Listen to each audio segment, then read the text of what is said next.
কথাবার্তা ক্লিয়ার। যদি আপনি মূর্তি স্থাপন করতে চান, মূর্তি স্থাপনের জায়গা আছে, মন্দির, সেখানে মূর্তি স্থাপন করেন, 1000 মূর্তি স্থাপন করেন। কিন্তু বাংলাদেশের 90% মুসলমানের ভূমিতে কোন মূর্তি চলবে না, চলতে হবে না। রক্ত দিতে চাই না, যদি দেয়া শুরু করি বন্ধ করবো না।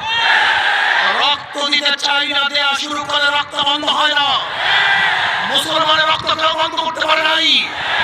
আমরা সেই খালিদ বিন ওয়ালিদের উত্তরসূরি, আমরা আবু বকরের উত্তরসূরি, আমরা ওমরের উত্তরসূরি, আমরা আলীর উত্তরসূরি, আমরা বদরের হাতিয়ার, আমরা খানদানের হাতিয়ার, আমরা উহুদের হাতিয়ার।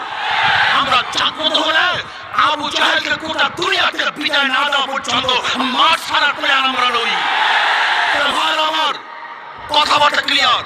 আমি প্রশাসনকে অনুরোধ করবো, রক্ত দিতে চাই না, মারামারি করতে চাই না, বিচ্ছেদ করতে চাই না, বিভেদ